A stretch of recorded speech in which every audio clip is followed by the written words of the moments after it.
Paris Cartoony, 183, and sets a blistering new track record.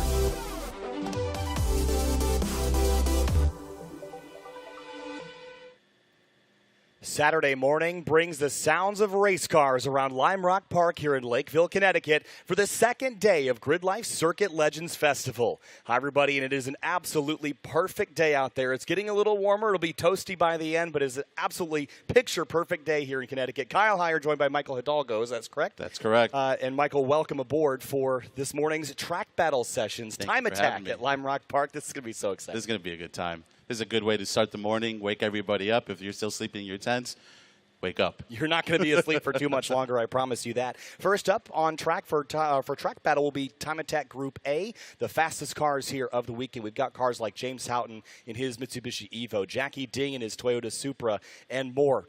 All going for track records. We're resetting new records every session we go out here, Michael, because we've never been here before. So every lap that someone goes quicker is a new track record for GRIDLIFE. It's going to be great. I think it's going to be, everyone got a little bit of a taste yesterday of what the track has to offer. So I'm hoping to see some really good numbers today. And looking down in the paddock, it is filling up with circuit legends from all over the country. Right by those big tents in the center there, the Legends Concourse right at the top of the hill, right at the top of that shot. You see those cars under the tent. I see that Toyota Supra there, an old BMW, and many, many more. I think we have 100 cars that are going to be up towards that tent here at the famous Lime Rock Park. Built back in 1956, this track has been here forever. It's put on some of the best racing in North America. It has outlasted the test of time, and it is sitting in this very picturesque area of Connecticut amongst this very quiet community, right? Yes. It's in this bowl of trees, and when you roll in here, it feels like a very special place. It feels like a Road America. It feels like a Watkins Glen. It feels like a Sebring, just a place that is full of history. The corners here, turn 5 at the uphill, an intense climb up over the crest. The car gets light. Then you land and compress in turn number 7 to end the lap. It's a wild ride around here. It's a roller coaster. The best time of the weekend, James Houghton is his Unit 2 Mitsubishi Evo at a 51.941. Here's the crazy thing. That's an incredibly fast lap. The track record here set in 1993 by a Toyota GTP car, 43 seconds. Wow. Almost 10 seconds faster than the fastest car we have here this weekend. I think James has a lot of catching up to do on that one. He might need another, 800 horsepower or maybe, something just of the sort. maybe. And even bigger turbos. But cars taking to the racetrack right now for Track Battle Group A. And there is James Houghton in the unlimited Mitsubishi Evo, car number 296. Best time of the weekend, a 51.941. Jackie Ding is right behind him in his Toyota GR Supra from PhD Racing. They are rolling through the left-hander right now. And they're going to get geared up for probably one quick lap here, Michael. It's all about... You only get points for the fastest lap of your weekend, so you have to get it right once. Yeah, absolutely.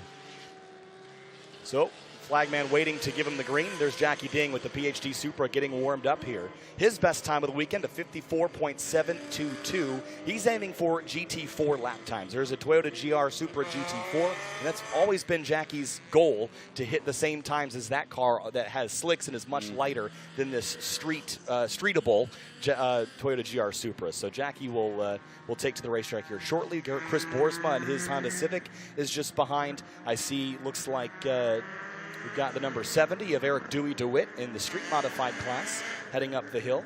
There's Cal Fortner, the Mercedes-AMG GTS. Very similar, at least in look, to the Mercedes-AMG GT4 that FCP Euro runs in the IMSA Mission Pilot Challenge Series. It's just a couple colors off. Couple colors off.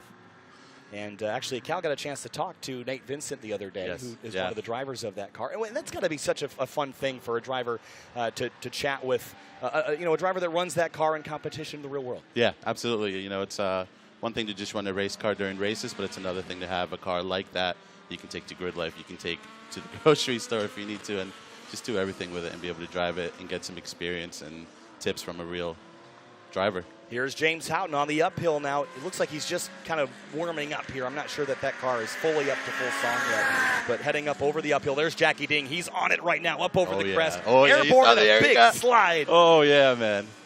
Big slide for Jackie Ding. He's trying to break the street mod track record, is a 54.722 that he set yesterday. Down the hill now for Houghton and for Jackie Ding as they come across the start-finish line here. He's still wobbling left and right, trying to get the times on the board here. First lap of the day for Jackie Ding. We'll see where it lands him.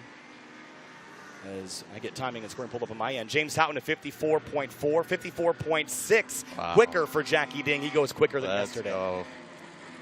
You know, it's great seeing these cars as the classes progress. You have so much aero with the fast cars, and it's wild to see how that changes as we go through classes. Yeah, the aero, again, it's going to step down the farther we get through the morning here as we step into groups B, C, and D. But the times are still, in relation to the cars that they're driving, are still incredibly quick. There's James Houghton on pit lane now. Nick Gardner, looks like he's run a 57.5. As we work our way through, looks like Jackie Ding still second place. So James Houghton did do a 54.4, then came back down towards pit lane. Oh, no, he's actually on track. That was not Houghton on pit lane. Here comes Houghton across the line this time. Does he go quicker? He does not. Jackie Ding also on a cool down. A little bit of dust clouds in turn one. Now Houghton's on a flyer here, but cars in the way and pull out of the way for Houghton to squeeze on through. Excuse me. Excuse me. Here he comes. So this should be a flying lap here. All-wheel drive and lots of horsepower. High triple digits. Lots of aero. Up towards turn 5 now into the uphill. And now he's gripping. All right, ready. Not quite a jump. Not I think quite. he lifted. He's trying to keep 4 tires on the ground here. Some more traffic in the way. Nick Gardner this time in the Mustang. We'll see if Houghton can squeeze by. It looks like he might have to wait this out, and that will slow him down significantly. Point by from Gardner, and Houghton's going to come down pit lane. Here comes Jackie, though, who's going to move over and cool off. Here comes Jackie Ding across the line on his 3rd lap of the day. This time another flyer. Is it quicker for Jackie? Yes, 54.133 for Jackie Ding. He only needs a 10th to break into the 53-second Let's go, range. Jackie Ding. He's absolutely hauling right now. Chris Boersma at a 55.8. Boersma yesterday ran a 56.2, so Boersma's faster. Ryan Turk is faster in the Formula Supra, that Judd V10 screaming. Oh, that's the F1 sounding car you hear. That thing sounds incredible. It does. It really does. Jason Kanakri out on track in a McLaren 720S. Showing what that car can do. Yesterday ran a 58.034, a 57.322 for Jason this morning. So this Supra, again, I always talked to Michael about how impressive this car is just from factory. And when it first came out, people said, oh, it's a BMW. But, I mean, yes, but it's a really good one. and Jackie has proven that, PhD Racing has proven that as he will come down pit lane. What an incredible lap at 54.1. Look at Sasha Anise in the number 326. That is a Nissan 350Z that he's taken to the top of 53.289. That's an unbelievable lap time. And here comes another 350, and Houghton's back on power. Here he comes into turn 1. That car looks so cool. Got tons of aero on it, kind of sparking as the aero touches the ground under the load of the downforce through the first couple corners. Into the left-hander now, center track. And then he'll squeeze back onto throttle right here onto the no-name straight. And this is where this car's going to shine, in the acceleration, using an all-wheel drive to pull the car out of the corner. And then into the turn 5 uphill. And again, he's been pretty tentative here. Yeah. A little bit of a lift on the nose. You have to be dead straight with your steering wheel or you're out of it. Yeah, we saw that yesterday. A couple cars Hate to see it. come over the crest and get a little sideways, and it's game over. But for Houghton, being careful with the car, and didn't know this car was going to be here until about 2 days ago. So I'm glad that he was able to compete with this car here this weekend. And across the line for Houghton, will it be an improvement? Yes, a 52.41. Not his fastest lap of the weekend, but faster in this session. And into turn 1. That is the 80 car of Damian Dabrowski. We've seen Damian before. This is an unlimited class 350Z. And this is an example of 350Z that there's not a lot of 350Z left. When you talk Splash. When you talk about aero, right? I mean, you talk about the splitters and the wings and the diffusers, but this is that taken to 11. And he's on a cool down lap now. There's Jason Kanakri in the 720S. Behind these guys. They're all on cooldowns at the moment, but it goes by quick. Grant Walker in track modified at a 55.8. And here's Dewey on a flyer here this time in the street mod number 70, the Subaru Impreza L. Call this Boogeyman. Is your car a nickname, Michael? Oh, no, I leave that up to JR. He calls his car Vanessa. I just call mine the E30. The E30. I like E30, simple. whatever I'm driving for the day. Gets to the point. I think Dewey might be, I think he's off off power. He might be on, but I can't tell with Dewey sometimes. But he'll look like this and then end up running an incredible lap time. Calm, cool, and collected. Yeah, he's definitely, I want to say definitely. Yeah. Behind him, there's Cal Fortner in the Mercedes-AMG GTS. Looked like he is on a flyer. Learning that platform, it's new to him this season. And Car, new track. yeah, Rich and Edie, his parents, are always a pleasure to talk to, and we're so excited to be exploring a new platform here in the street modified category. And you don't really have to do a lot to this car. I mean, you know, with the FCP Euro Mercedes AMG GT4 that they're just really good out of the box. Now, the GT4 car is very different, Yeah. but they share a lot of similarities in the weight distribution and things of the sort. Absolutely. And the power plant. And the Same. power plant, yep. There's Grant Walker. This is a great looking car. So this is a Miata that's in our track modified class. And the headlights on this NA Miata pop up to cool the brakes Oh, wow. as soon as he lifts off throttle. So I'm not sure if you'll see it here because we won't necessarily see him off throttle into the uphill. But you might see, well, they're going to be closed now. Does he lift over the hill? He does not. Stays full throttle. Car gets light. A little squirrely. But as he lifts off the throttle, the headlights open up and it sucks awesome. air into the brakes. That's genius. It is genius. It's a quick cool, then put him back down. Wow, Sasha Anise just ran even quicker. Whoa. 51.830 for Sasha in the 350. And on track now is Cody Hunt. He is at the forefront of the Street GT battle here this weekend.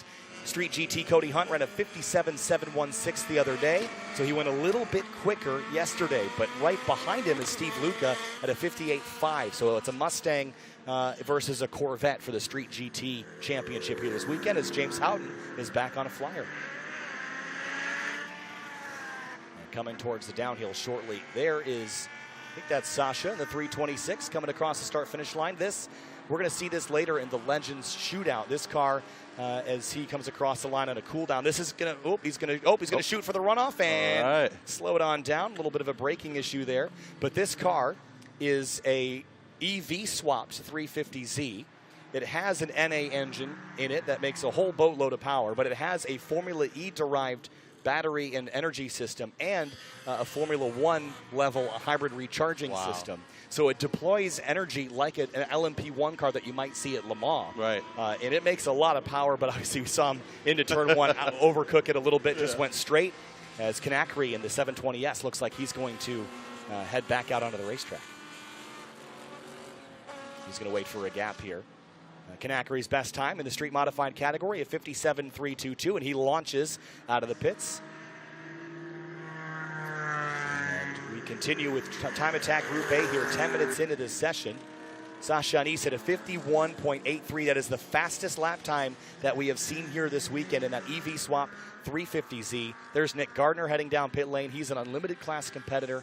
And Michael, the unlimited class, like Anise and like Houghton and like Ryan Turk, really, there's not a lot you can't do. It's all hands on deck. Just go as fast as you can. Go as fast as you can, put slick tires on it, and make it go quick.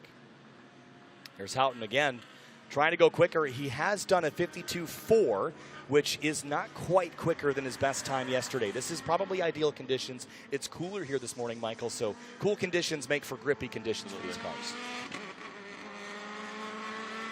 What's your experience been like so far this weekend at the GRIDLIFE Circuit Legends Festival? Oh, it's been fantastic. I mean, you know, having you all down here and allowing the track allowing us to do what we're doing today, I think is incredible. I mean, you know, I've been coming to Lime Rock Park for many years now, and there's nothing like seeing a car going sideways around the big track for the first time ever. I mean, that's just truly incredible, and the fact that you guys were able to pull that off and we were able to be a part of that is truly amazing. So it's been a great time, and really hope we just can continue to do this over and over again. It's been an exciting weekend so far. Checkered flag is out on Time Attack A. They've got a yellow flag standing at the start-finish line. I think that's for Sasha down there at turn one. And here comes the safety vehicles to go retrieve that 350Z that went off at turn number one. Just came to a slow stop. Slow roll.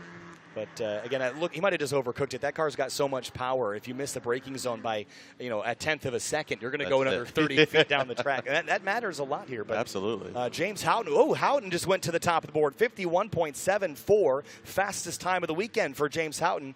And that is the fastest lap time of anybody so far here at GRIDLIFE Circuit Legends Festival. Still 12 seconds shy of the overall track record set in 1993. But that just goes to show how crazy those GTP cars were. Oh, yeah, absolutely. I mean, we're talking 30 years almost. There's Ryan Turk on pit lane. coming to a stop and heading back in. That is a Judd V10 powered Toyota Supra. There's not much Toyota Supra left on it. Lots of carbon body Maybe panels. the badge. The badge. Lots of carbon body panels, and there's the 326 of Anise getting turned around, and he will drive on back. Oh, nice. But yeah, that Judd V10 is an incredible sounding car. That was wild. Hearing that for the first time at GridLife Midwest was insane. And we continue to get to hear it. It is a treat every time it It goes on really the is. racetrack. There's cars that you look at and you kind of eat with your eyes. Yeah. And there's cars that you just sit back and all you have to do is close your eyes. Close your eyes. That's one of them. You Absolutely. can imagine yourself at Spa in 1995 at a Formula One event. Oh. Time Attack Group A complete this morning. We'll have another Time Attack A session before our lunch break today. We'll have one more session in the afternoon, but Houghton quickest in the Unit 2 Mitsubishi Evo at a 51.74. There is the Northern Speed car, the Unit 2 fabrication Mitsubishi Evo. And it is quick, and it looks the part as well. Absolutely. Sasha Anise second in Unlimited. And that is actually an incredibly tight Unlimited battle, less than a tenth of a second between those two cars. Remember, this is a competition. Look at Ryan Turk right now. I think he's on podium as it stands. Yeah. And could walk away with a trophy here this weekend if he can hold on to that time or improve it by the end of the day. Let that Judd V10 scream. Cody Hunt, a really good lap in that 176, a 57.894. That is an improvement from his time, or not quite an improvement. It's a little bit slower, about a tenth slower than his best time yesterday, but he still leads the Street GT category coming into the day. So we'll see if Cody Hunt can hang on. We should see Steve Luca, who's second in Street GT, up next in this next session, which will be Time Attack Group B. And then we move into our Falcon Club TR competitors in this next group. This is a class that's designed for cars under 2.5 liters. You can do aero, you can do engine swaps, but the cars all end up around 200 to 230 horsepower or so, and not super heavy, not super light, just kind of a good middle ground that a lot of cars fit into, Michael. Yeah, that's going to be for some interesting lap times around here. Yeah, we've seen not a huge difference between the fastest cars of the weekend and the cars like the Club TRs and the GLTCs, because they have so much aero for their weight. Right. They tend to be not that far off in terms of overall lap time here. Good look down into the paddock here. It is filling up on this beautiful Saturday morning at the GridLife Circuit Legends Festival here at Lime Rock Park. This is GridLife's first time at Lime Rock Park. And what an experience. You alluded to it earlier. Well, we got a minute to talk about it. The first time we've ever drifted around Lime Rock Park. Not just us, but the first time that drift has been held here. I think there was something back in 1998, but this is the first real drift event here. And what an exciting experience for people who have been here forever. Especially being in the little valley, anywhere you look around, there's just a cloud of smoke, tire smoke, wafting through the track. I mean, it's quite something to see. And we're going to have drift up later. Let's go over your schedule for the morning at least as we work our way towards more on track in just a few moments.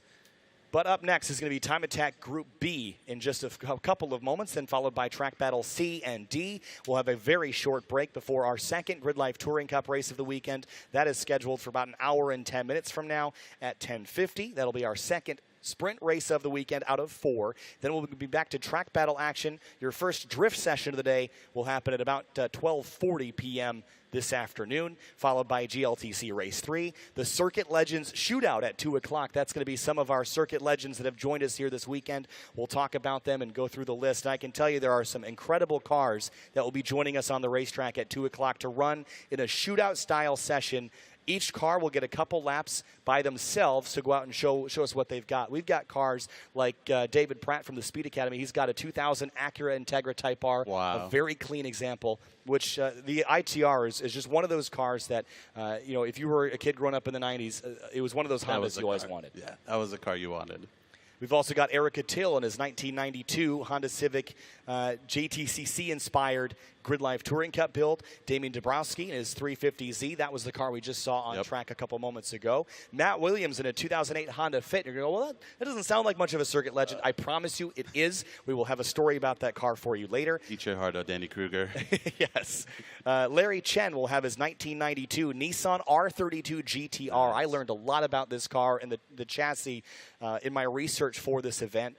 It was a car that first saw a competition in North America at the 1994 Rolex 24 Hours of Daytona. It was so fast in the infield that all the other teams demanded that they restrict the car on its intake, and it ended up finishing 20th. Wow. But Yeah, it's really much of a cool good thing. story. Yep, Jackie Ding will be on track in his 2019 Toyota Supra. Alex Moss in his 2006. Actually, I think Alex had an issue with that car, so he won't be on track. But we will talk about the historical significance of the S2000. And that's what this is all about, is talking about the historical significance of these cars, the cars that we all grew up watching or the cars that we grew up driving that have some kind of relation to motorsports or motorsports history. Right. And they all have something to do with motorsport. Absolutely. I think they kind of all just piggyback off each other, you know. That's what it is. Yeah. For me, it was more of a seeing these cars, you know, there were poster cars in the bedroom, and now they're ripping around the home track. And glimpses of the future. Sasha Anise, we saw in that last session in his 03 Nissan 350Z. That car started life in Grand Am in 2003. Wow. It was a professional race car, and it's very much is still of the same vein. Of course, it's got all the modified body panels on it, but there's it's been gutted and replaced with EV drivetrain and all this really cool stuff we'll go over. Houghton in the Mitsubishi Evo we already saw. We've got Seamus Erskine in the 1994 Toyota Supra. That is an IndyCar pace car from 1994. It paced a handful of races. We'll talk about that car as well. We've got There goes Evan. Josh Brown in a 1984 Volkswagen GTI that was built by Volkswagen to basically represent their IMSA cars of the time. And, of course, Ryan Turk in his 2021 Toyota Supra with the Judd V10. Those are our circuit legends. You'll see them all on track later. It is quite the lineup. So, cars on track now. This is Track Battle Group B for this morning's Time Attack sessions. If you're joining us at the racetrack, find a spot on the rail to watch. And if you're watching us on Twitch, YouTube, or Facebook, thanks for joining us and enjoying a full day of action. Track Battle B is on track. Cars heading up over the crest now. Eddie Seagal in the 470. That's the Honda Civic that we've seen a handful of times. The Acuity colors on it. That's a street class car. And this is going to be, again, a lot of street class cars and a lot of street GT and Falcon Club TR competitors. I just saw Alex Arteat go by. He's a street GT competitor that we'll keep our very close eye on. Here comes Peter Granberg in a brand new K-swap Subaru BRZ. Spent months in the offseason switching this from the FA20 Subaru-based power plant to the K24. And Michael, I'm sure you know engine swaps. There's so much time, effort, and money that goes into making those work. Not even that, just making them work, you know, the wiring, the ECUs, whatever you're doing. That's honestly, the fact that these guys can swap almost anything these days is incredible. So Peter Granberg spent a lot of time in the offseason getting that car dialed. He was having an issue with, I think it was a coil pack that was kind of popping out yesterday. So he's got that nailed back down and bolted in tight so he can continue to go quick here so far this weekend as cars take to the racetrack for their fourth session of the weekend. And for the 511 of Peter Granberg, his best time of the weekend so far was a 1 minute .969. So we'll see if Peter can go quicker in this particular session. A lot of traffic out there, though. It's a busy place. Yeah. Lime Rock isn't a big racetrack either. Ooh, a little off track for, I think that was Jerry Lou in the back drop. Yeah, the yellow Supra that dropped a little tire. And Peter Granberg is trapped behind this Supra right now through the left-hander and just needs some clear racetrack. I'm going to look at the number on the side of that car, the 328. And there's a lot of Supras here this weekend, so they're hard to know just by looking at them which ones they are. But the 328 car is driven by Marshall Chang out of Somerville, Massachusetts. And he is with Team PhD. Of course he is. There's so many of those PhD racing Supras out on track. We love to see it, though. It's fantastic. It's cool to have a team environment, right? And the Supras are great. Yeah, they're fantastic. Peter Granberg, though, following it down the hill and across the line. Time's going up on the board. Jerry Lou, I think that's Jerry again. Across. Whoa, look out. Back across the racetrack. He's going to head for pit lane. I wonder if he's got a broken suspension component or something. And he will dive into the pits. That was a great catch. That was a good catch. That was a scary moment, I'm sure. I don't know if that's, I think Jerry Lou's car doesn't have arrows, so I want to confirm that that's who that was. Here is Devin Alexandria in her Subaru just behind the IAG Performance car. She was on sticker tires yesterday, and she burned those up quick trying to find lap time as we follow Eddie Seagal in the 470 Acuity Civic through turn 4 and up onto the back straight. Looks like Eddie's on a cool down, and there it is the PhD car. And just checking to make sure that there's nothing amiss with it. Doesn't look like there's anything broken on it, just a little bit of grass, a little bit of dirt. Check up there, yeah. There's our timing and scoring. If we could pull up the legend on the right so we can see the class colors that correspond with the various car classes. The yellow is the Street GT category. That is Steve Luca at the top of the board. Ben Thorne in our Falcon Club TR class runs in second right now to 59.383.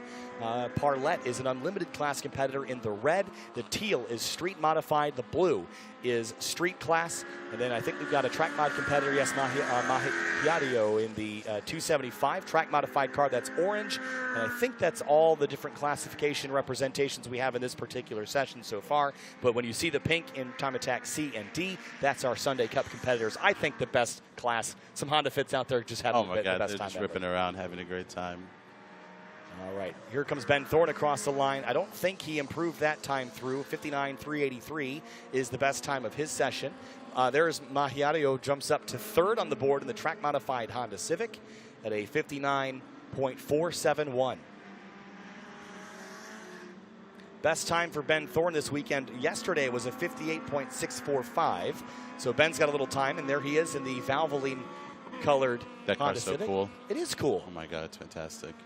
He's put a lot of effort and work into this car, paired up with Valvoline, and Ben is one of the members of the Gears and Gasoline YouTube channel. Ben Lynn is his other right-hand man. Counterpart, Yep, his counterpart. That's the word I was looking for. Good counterpart. You're my counterpart today. Thanks, man. Maybe I'm your counterpart today. Either or. But Ben Lynn and Ben Thorne, the Gears and Gasoline duo, are both here. Thorne runs in Falcon Club TR. Ben Lynn in the street class and in a Mitsubishi Evo. And a point by there from the red S2000. Thorne comes across the line, 58.676 for the 66 car of Ben Thorne. And that is very close to his best time, but not quite an improvement, a couple hundredths of a second off.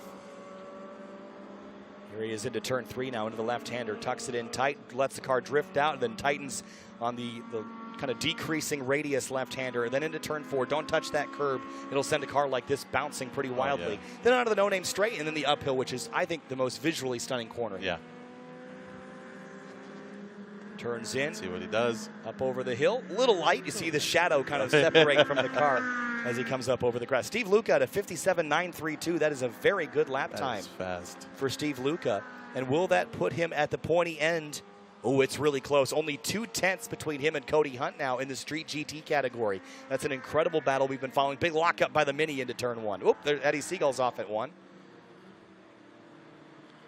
And what about a Mini? That's a great platform. That's a fantastic platform. Evan does a good job behind the wheel of that one. Yeah, he's an FCP Aero buddy, right? Yes, yep, absolutely. What can you tell me about that guy? You want the good stuff or the bad stuff? I want the good stuff. Actually, Evan's come a long way, I got to say. Our first, or his first event with the Mini, I remember we went out. And, you know, rookie moves, you don't bring any spares. And we're all the way in Pocono Raceway. Have to drive all the way back to Connecticut. Poor Evan runs out of pads halfway through his session, first day. So let's just say it was an interesting ride back home. Thankful for the handbrake. Yeah, that's one of those things. As you know, when you track cars, the first thing you do is brake pads and brake fluid, right? You just have to get that consistency in the braking because going fast is easy, stopping's not. Right. So everyone wants to go fast. No one thinks about slowing down. Exactly. And when you modify a car, it's typically the first things that you do in general, because some people, they'll throw the turbo on the car and throw a supercharger on it, make 500 horsepower, they have no brakes to slow it down. Exactly. It becomes a problem really, really fast. Looks like Alex Artea, by the way, third in Street GT. We're currently on the podium at a 1:0.228, ninth in this session. And it looks like Peter Granberg jumped up to a 50, or actually that was Fitzgerald that jumped up to 59.674. Here comes Granberg. He is improving lap after lap. Will he go quicker than his 59.814? Granberg across the line. That time through no improvement, but he is sub 1 minute now. I got a chance to talk with the very famous Sam Posey yesterday. Oh, yeah. And what a blast that was. He talked about how getting sub 1 minute, that was the time that everyone tried to beat back in the 1950s and 60s. And Granberg just did that like it was easy.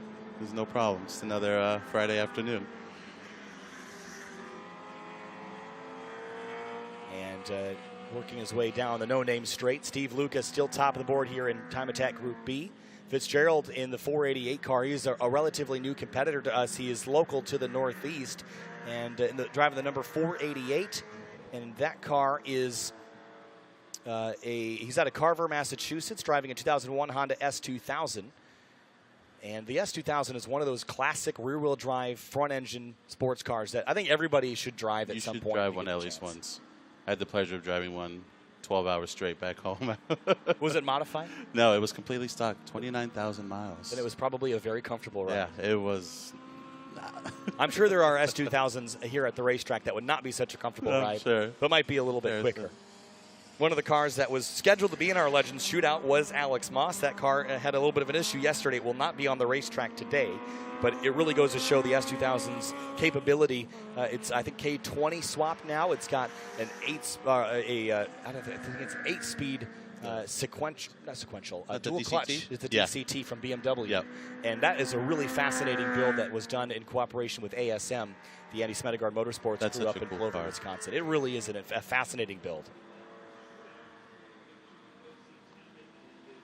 So Time Attack Group B continues here, and there's a good look at Darian Taggart, who is one of our competitors in Falcon Club TR, currently 18th on the board, and across the line for Darian.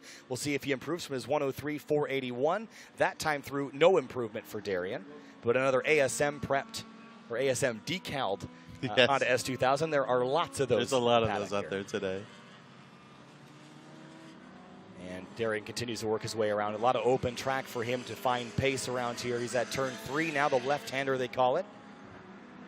Benson Ty up in 14th place in the number 53. Looked like someone just jumped up. Jerry Liu in the 226 up to a 59.884. That's a street-modified Toyota Supra. And I think that was the car that we saw have that big moment earlier in the session. He redeemed himself. I don't remember that car having a wing on us. They snuck that under me. I'm usually pretty good about keeping up with the builds on those cars. Oh, yeah. Big slide for the BRZ there. Didn't get a number. And it was Jerry Liu that had that big moment earlier, and I knew it. The yellow Supra PhD, there's only one guy it could be. But glad he kept the car straight and got onto pit lane, checked it out, and then ran a quick lap. Jerry's best time of the weekend so far. I don't know if it's that time in particular. It was a 101.144 yesterday, so he has gone quicker this morning. So he went off track and came in and then went out and set his best lap of the weekend. That's the way to do it. So really, really impressive stuff. So I see Jackie Ding down there on the pit lane. Hi, Jackie. If you can hear us, wave to the camera. We're watching you. Jackie just ran some incredible lap times in Group A a little earlier and in his Toyota GR Supra. And there's a whole bunch of those PhD Supras, as we alluded to earlier. And Jerry was the one that just went quick, and he's going to go again for another flyer on the front straight. Here he comes across the line. Let's follow Jerry for a lap. This yellow Supra into turn 1 and on the brakes. Watch the nose dive into the ground. It's lowered, and you can see it just dig into the pavement there. Just hook around. At the exit of turn 2, that's big bend over there. Right out to the edge of the curbing, and then into turn 3. And drifts out a little bit. Going to tuck it in tight now on corner exit.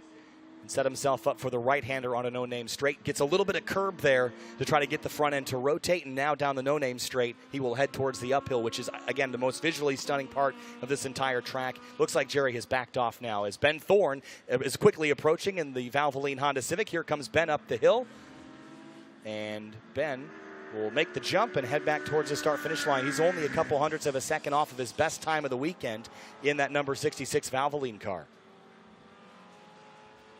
So Ben, if he beats a 58.645, that will be his best lap of the weekend.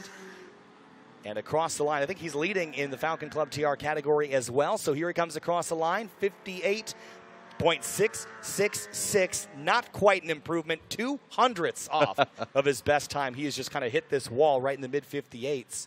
But he continues to push and try to find lap time. This is a cool session this morning. It's going to get warmer, so I think the track conditions are going to get less ideal throughout the day. Yeah, it's going to be a little bit hot today. Hopefully not as humid, but definitely a hot one. Yeah, the track temperature, as it warms up, it's going to get a little greasier, a little slicker. And then the engines won't, cold air is denser than hot air, so when it's hot out, engines make a little bit less power as the checkered flag falls here on Time Attack Group B. Circuit Legends Festival here from Lime Rock Park. Time Attack Track Battle is on track right now. Coming up next after Group B is going to be Group C and D, be followed by GLTC race number 2 at Looks like 10:50 a.m. for GLTC Race 2. Then it'll be Track Battle A again. We'll go B, C, D. Those will not be streamed here this morning, but Stream 2 will have Drift at 12:40, GLTC Race 3, Circuit Legends Shootout at 2 o'clock with some of the Circuit Legends cars that you see. Look at the paddock. It's oh, getting Michael. filled, man. It's getting filled up. And the concourse is going to be excellent as well. Look at, I mean, we're looking at a great drone shot. There are hundreds and hundreds of cars parked here, expecting thousands of spectators. This is an incredible event. This is going to be quite the day. The entire GRIDLIFE staff is camping up by the arcade here this weekend, and I got to thank my mom, who's here in the crowd. She brought me a nice sleeping pad because I neglected to bring my air mattress that I own and purchased for this exact scenario. But we had to get the true feel. You know, we like to practice what we preach at GRIDLIFE. You got to rough it every now and then. Yeah. And no better place to do it than Lime Rock Park. It's all about practicing what you preach. There is the Lime Rock tow truck. And as I said yesterday, I'm not sure if you overheard this on the PA, but iRacing laser scanned this track a couple years ago, and this exact tow truck is in the laser scan parked at turn number 1. That is so cool. It is cool. And that thing would fetch a lot and bring a trailer. Oh, yeah, absolutely. Custom Lime Rock Park tow truck. That logo and everything. Been here absolutely. forever. But look at all the people packing in here, parking in the FCP Euro Proving Grounds area. I don't know what number that BRZ is, but he's got about 4 number boards on each side of the car. I want all the numbers. He wants all the numbers. So we're just awaiting Time Attack Group C now to get on the racetrack. And looks like some people finding some shade here trackside. This is one of the best spectator racetracks in North America. It's a GRIDLIFE umbrella. You can buy that at the merch tent that's up by the concourse. Thanks for plugging that, by the way. We've got Circuit Legends specific merch. We've got T-shirts. We've got stickers. We've got umbrellas.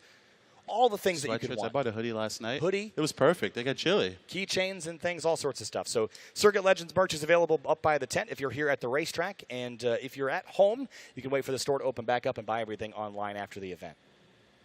Good look at the Lime Rock Park Tower here, the timing tower, the race control area.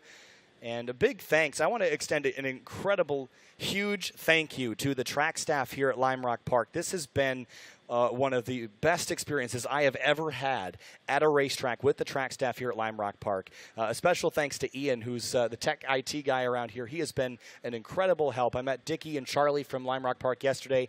Incredible guys. Always have a smile on their face and a big firm handshake. And I just had the best time talking to all the track staff. Big thanks to all the corner workers as well. I know it's a long, hot day, so thank you so much for standing out there. I know you've got those awesome little shingled areas to get some shade, but thank you so much for flagging and keeping the racetrack safe, as well as all the volunteers and the GRIDLIFE staff that have made this happen.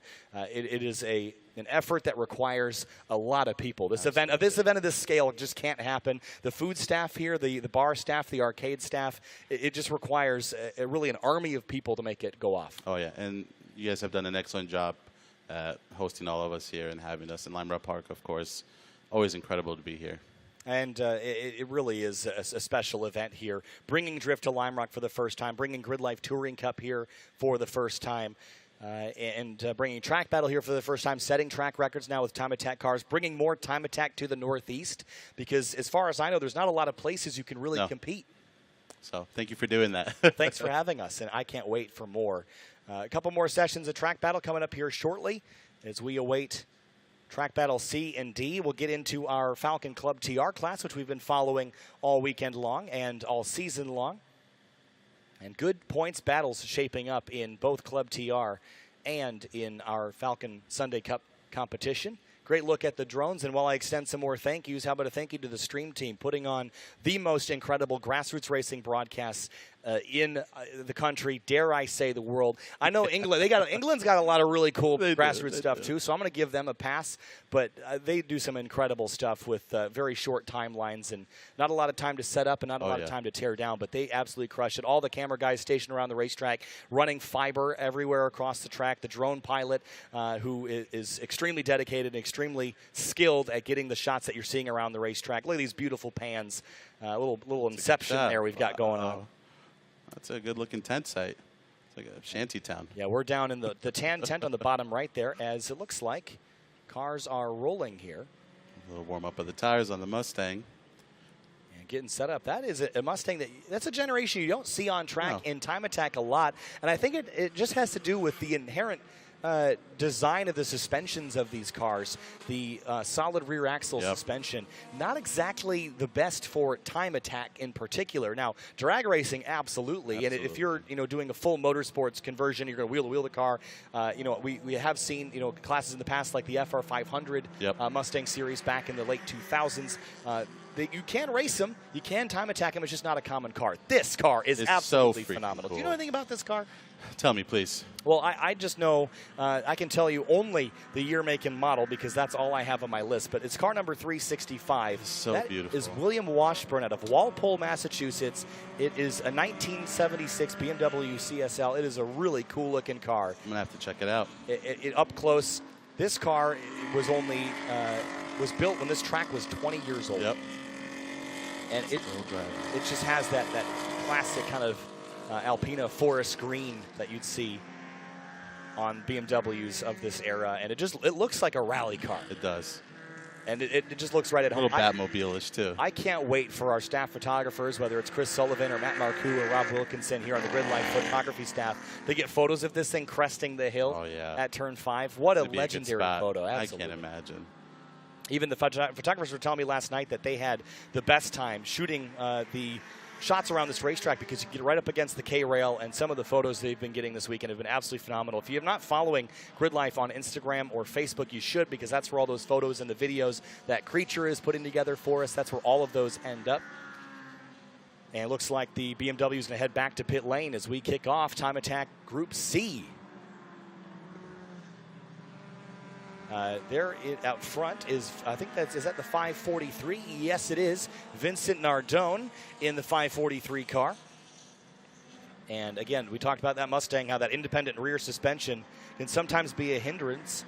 But he's out of South Boston, Massachusetts with Team Formula Vin, and that's a 2014 Ford Mustang. Love the paint color, that kind of cherry red. Good color. Good color for a classic American muscle. Behind him, that's Tegan Fossenson in the number 21 Subaru on track. But let's follow this Mustang up over the crest, and the front end just gets light there, but sets it back down on the ground. Again, cars north of 400 horsepower, if you really are charging, you will get airborne over that crest. But it's just a matter of how much corner speed you carry in. So sailing through the final corner, here comes Vincent Nardone in the 543 Mustang. And across the line for Vincent, we'll see if he improves that lap time, a 101.550. Tegan Fossenson at a 102.081. Michael Budai up to a 102.060. And Tegan's best time yesterday was a 101.889. So Tegan's only about 2/10 off of the best time yesterday for that 21 car. And Budai, by the way, his best time so far this weekend is a 102.001. So he's gone a little, well, not quite as quick as yesterday, about a couple hundredths off. Colin Fitzgerald in the number 449 up to a 101.868. That is a street modified car. Again, the timing and scoring up on your screen if you're at home with us. The yellow is Street GT. The teal is street modified. Blue Street. The orange is track modified. The gray is our Falcon Club TR class. And if you see any pink, that is your Falcon Sunday Cup competitors. The 444 on track, that is a green and black Volkswagen GTI. Brian goes by Frozone. Frozone. And he has always got this massive white smile on his face. With those big white teeth, and he's always smiling, and it's just such a great guy to talk to. And he's got I think he's got his family with him here this weekend. He did at Mid-Ohio as well, and street modified in that Volkswagen GTI, and just doing the best he can there at the 105.128. It's cool seeing a GTI out there. Yeah, it's great. It's a great car. The hot hatch. Oh yeah. You know, it's one of the cars that if you want a hatch that is good on the racetrack and good on the street, I wouldn't shy away from a Volkswagen GTI. Absolutely. Budai to the top of the board, 101.404 for Budai. Great lap for him and his street modified car. But again, these are down the order just a little bit in the street modified category. The street modified kind of catches a lot of cars that just are don't quite fit rules in one particular area. On track now, the 994 car, that is Nathan Brown from FCP Euro. What's your experience like with Nathan Brown? Oh, Nathan Brown's excellent. Nathan Brown is responsible for getting all these places situated for us whenever we do an event. So thanks to him, we're able to do things like this and make it look good and have a good time. Yeah, Nathan Brown out of Parkville, Maryland, with Team Clearlight in a 2006 Volkswagen Golf. That is the cleanest race car I have ever seen. For how much he drives it and tracks it, it looks like it lives in the garage 24/7. It is really pretty. He does an excellent job with it. And the interior is nice and clean, too. Oh, yeah. There's no replacement for track time, right? You Absolutely. have to get on track. You have to make laps to learn. And that's certainly no shortage of laps with that Volkswagen. Oh, yeah. Look at him head into turn one on the brakes. It's a little soft in the front. You see the nose kind of dip in. A lot of front weight as opposed to the rear. But almost 200,000 miles on that car. Is that Oh, yeah. right? That's incredible. Into turn three now for Nate Brown. Lets the car drift out. I see the rear end kind of bouncing around just a little bit, kind of washing out. And that's what you want in a front-wheel drive car. You want to just point the nose and let the rear follow. Yep. And it's okay if it steps out just a little bit, because if it gets loose, you just hold that throttle down and it'll pull itself out of the corner. No problem. Into the turn 5 uphill. Now, there's a Mercedes GLA. Now, I had a discussion with myself yesterday, wondering if a Mercedes GLA class counts as a hatchback or if it counts as a crossover. And it's a tough one. It is a tough one. It's like a crosshatch. It's a crosshatch. We can say that. But there's, again, no excuse for not having your car on the racetrack if you want to go out there, because there is on track in HPDE this weekend. There's a Lincoln on track. Yes, I saw that car at Midwest. Having the best time. You don't need a track car. You don't need some lightweight rear-wheel drive front engine. You can drive tires, whatever you pads. want. Brake pads, brake there. fluid, and that's all you need. At the top of the board now is the 449 car of Colin Fitzgerald. Now, we haven't talked a lot about Colin so far this weekend, but Colin Fitzgerald is out of Selden, New York, with Team Pasney in a 2006 Subaru WRX. And this is a street-modified Subaru. Now, there is one notable street-modified Subaru, and that is, of course, Dewey DeWitt. But a lot of Subarus fall into street class, like we see with Thossenson at a 101.705. That's an improvement, I think, now for Thossenson in the Radhangs Racing Subaru. And there's that Mercedes GLA that we were just mentioning a moment ago. And a really interesting car, really swoopy looking. Yeah. And really attractive. I'm sure it's a very good street car as well. Very soft Absolutely. and compliant, and probably has nice leather seats or something Oh, on yeah. the interior. 2-liter, 400 horsepower. What else do you need? I'm not sure what else you need, but That's actually, that vehicle is where our drivetrain that we pulled for the 190E build that we're doing is going to be matched together. So if you head over by the FCP Euro booth, you'll see the 190E, and right next to it, you'll see the AMG motor that's going to go right in it. So same heart that's in that car. so but, tell me about that motor. So it's a 2-liter, 400 horsepower, turbocharged 4-cylinder, and normally made it to an automatic transmission. We went ahead and made it ours to a 6-speed.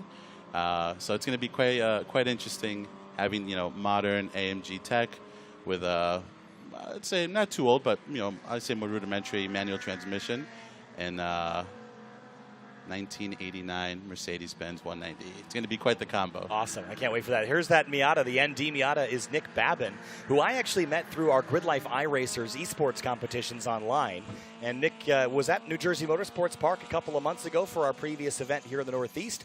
But at Lime Rock Park, this is his first time here with us, because this is our first time here.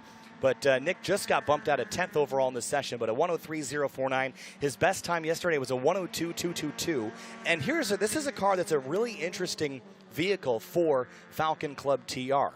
The ND Miata, I think, is still a performance value.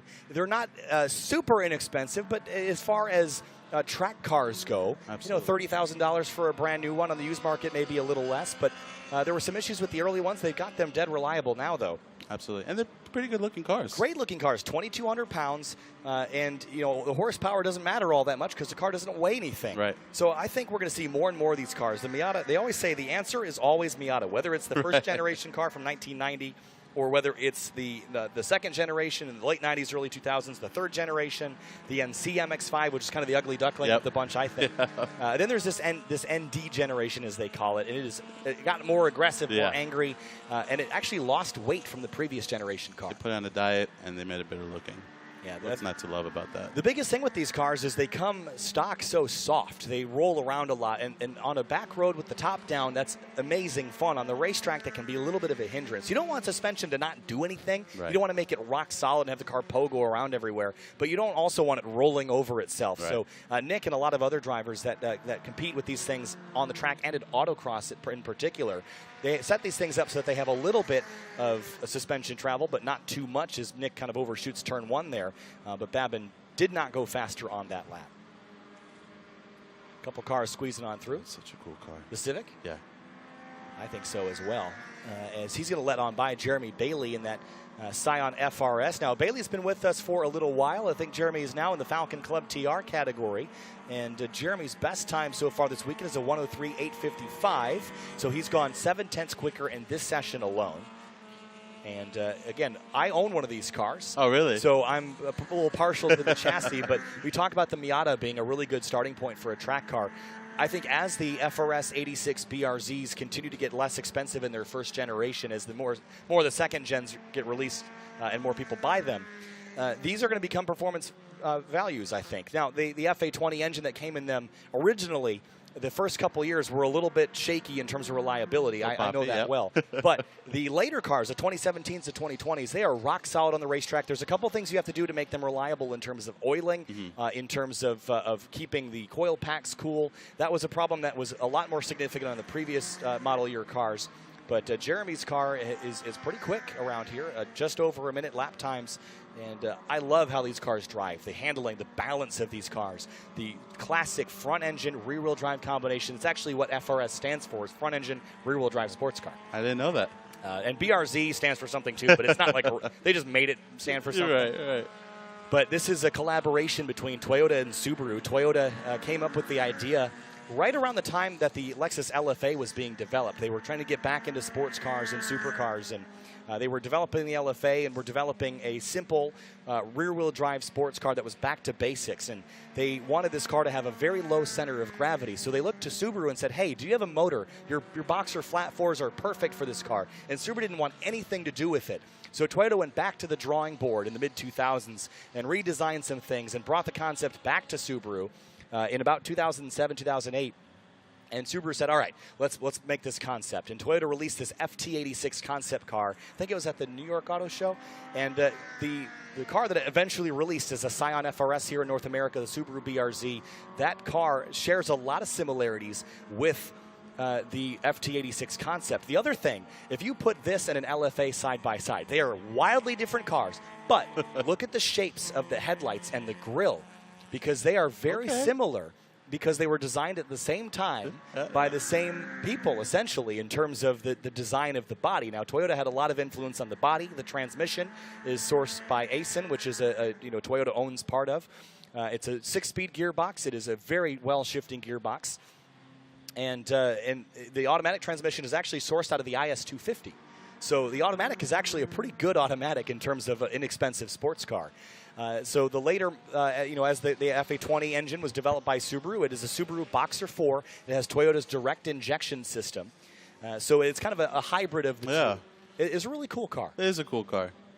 It's cool seeing them on the track. And for as much hate, I think, as they got in the track world, I have to say, they're coming around. So they are coming around. Someday, people are going to regret not really enjoying these cars when they were built, because cars like this are not going to exist in 25 years. Not like this. There will be cars that are inexpensive and high performance, but there will not be, for a while, and probably never again, a naturally aspirated, high-revving, lightweight rear-wheel drive sports car, with the exception of the Mazda Miata, which is I think it's a different feel. Soft, kind of rolling around. It's supposed to be fun on the back roads, but the FRS BRZ 86 were designed to be, stiffer and slidey and playful. Right. And I think they are in a similar bracket, but accomplish different things. Right, absolutely. Just more out-the-box performance. And this is a car that is a great analog to the 86 chassis, the Honda S2000. Oh, yeah. I think the S2000 is one of the best cars ever built. Do you disagree? The way you're looking at me right now, I agree with everything you're saying. I'm just going to say, because the S2000, extremely high revving engine. What is it, like 9,000 RPM? Yeah, almost 10,000, 9,500, I think. And there's the AP1 and AP2. Right. This is a car that if Honda continued to make, I know it didn't sell great towards the end, but it's such a cool car, though. Rear-wheel drive, manual transmission, 2-door. A clean one will fetch 80 grand on Bring a Trailer, or more than that. We've seen low mileage examples go for over 100. Oh yeah.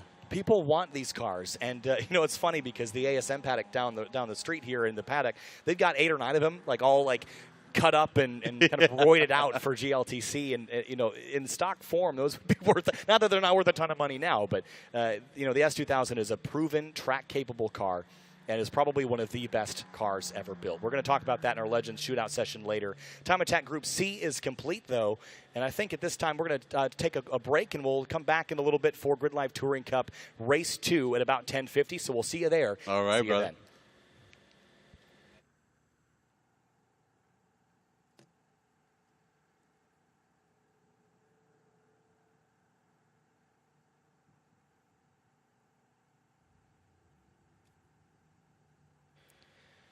Coverage of GRIDLIFE Circuit Legends is brought to you by Momo, made in Italy since 1964. And by FCP Euro. Every part you buy is guaranteed for life. And by eBay Motors. Let's ride. And by Falcon Tires. The Falcon Azenis RT660 is the official tire of Club TR. And by Pilot Transport, the official logistics partner of GRIDLIFE Circuit Legends.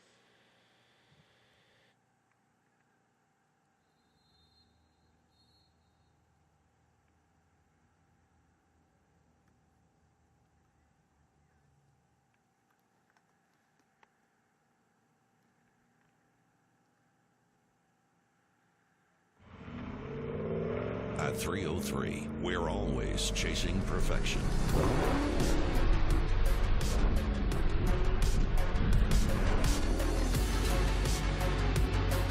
Protect your ride with graphene nanospray coating. Now, boost protection, shine, and slickness with Graphene Detailer. Level up your detailing game. Harness the power of graphene with 303. Ooh. Call Logano. Hey, Joey, you can save money if you fill up at Shell if you use Advanced Auto Parts Speed Perks. Dude, I'm way ahead of you. You saved at the pump? Yeah, I saved at the pump. The pump? The pump. You saved at the pump! Woo! Now you can save at the pump when you shop at Advanced Auto Parts. Learn more at advancedautoparts.com/gas rewards. Now, it's my turn.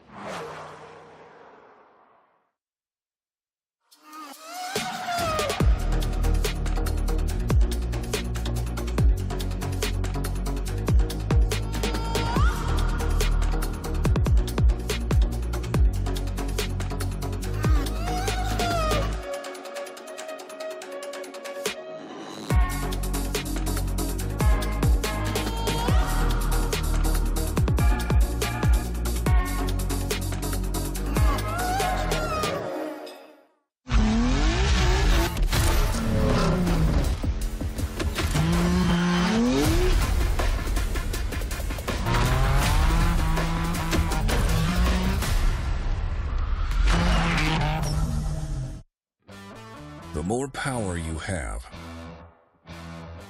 the more grip you have, the more you push the limits, the more stopping power you need. Get race-proven technology. Hawk Performance.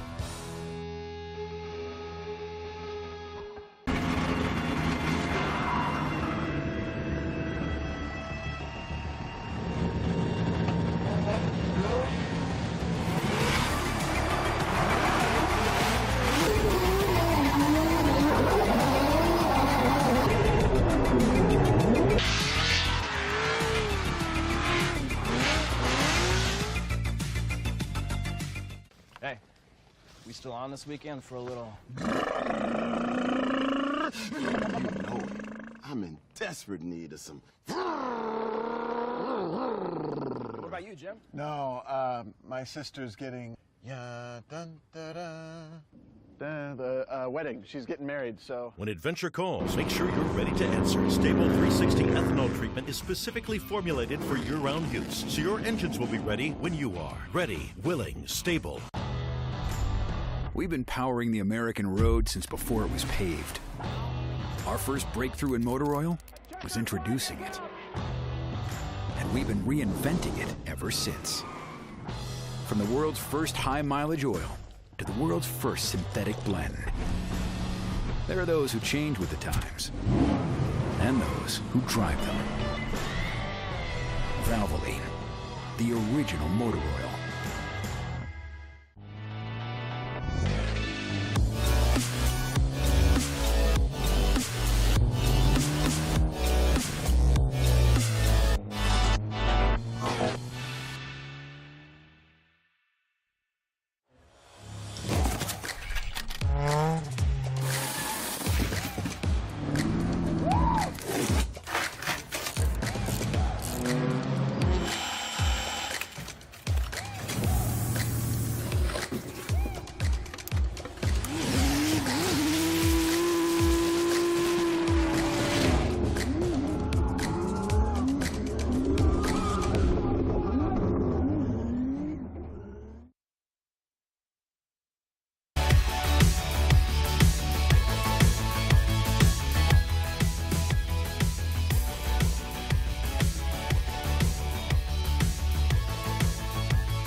flies, and we're racing. The Hightower pushes Jensen along the exit of turn number 4.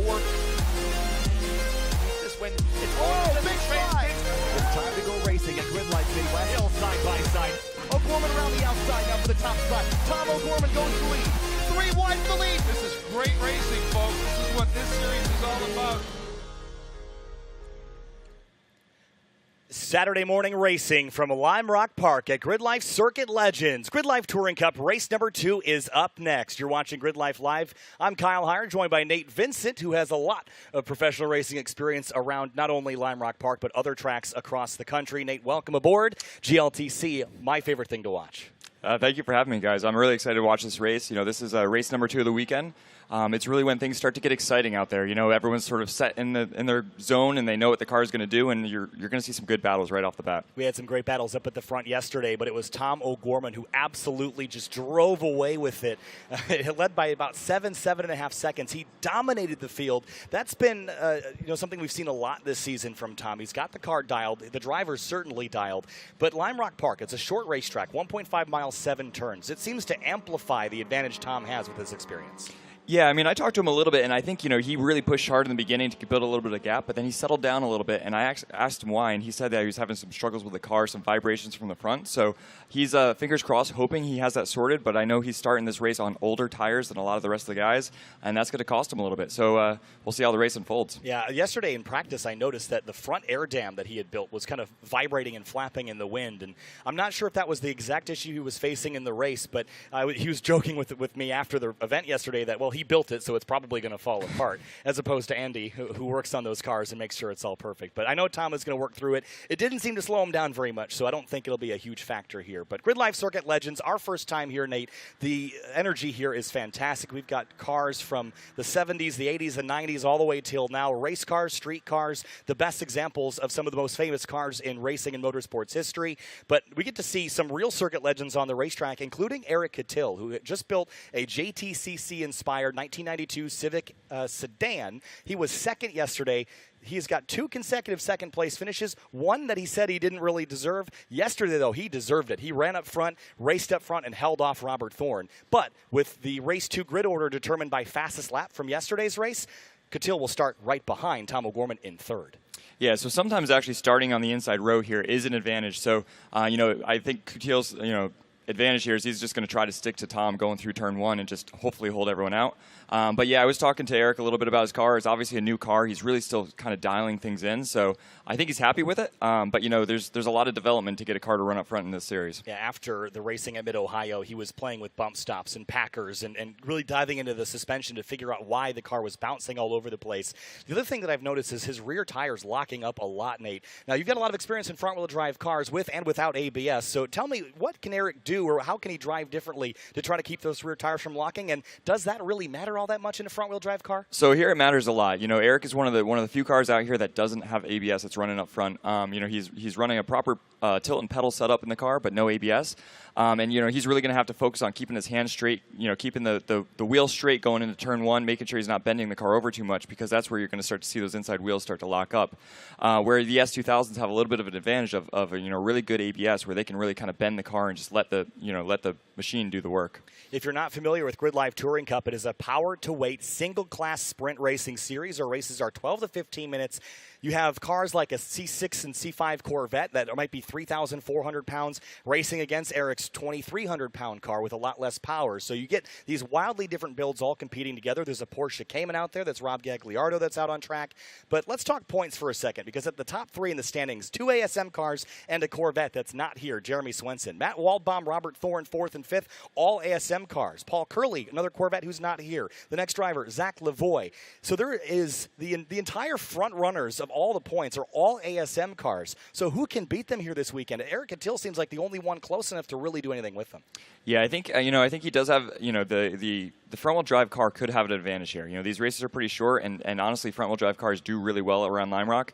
Coming from the IMSA side, we see the TCRs are doing lap times, as fast, if not faster, than some of the bigger GT4 cars that have a lot of power. So, having that, the proper aero, the proper balance in the car can really, get you a good lap time here. Certainly. So you've got experience here in a couple different cars: the Mercedes-AMG GT4, the Volkswagen. The Volkswagen TCRs, yep. So tell me about the differences between front-wheel drive, lots of aero, rear-wheel drive, big engine, not a lot of aero, in comparison to the TCR. How do those things compare? Very, very different machines. You know, the GT4 is a very heavy car, so you got to treat it nicely and be nice to it. The TCRs just have a lot of grip, and you can really drive them really hard. It's honestly, the TCR is a lot closer to this field, where it's going to be an edgy race car that you can really push hard. And then honestly, I think from a race driving point of view, those are the best cars to drive. I've noticed a lot of the ASM S2000s really aggressively weaving their tires. We've seen tire weaving before. They're almost throwing the car off the racetrack. We got 2 pace laps here. Is it necessary? How much does that help you here? So, we always say as, a race driver, the race starts as soon as you're out on track. There is a race to get your brakes warm. There's a race to get your tires warm. If you have that little bit of an advantage going to turn 1 and the confidence in the car, that's going to, that could, win the race for you. So I think, this is really the time when everyone's really amping themselves up, getting ready, making sure they're testing the grip levels. I know there was a little bit of concern with the grip levels changing because of the drifting. So there's rubber getting laid down the track. So maybe what they saw in practice wasn't what they saw in the race. So, I think this is a time to really feel that out and make sure you have the confidence to push, 10/10ths into those corners every lap. Heading up the uphill at turn number 5. I think it's the most visually stunning corner on this entire racetrack.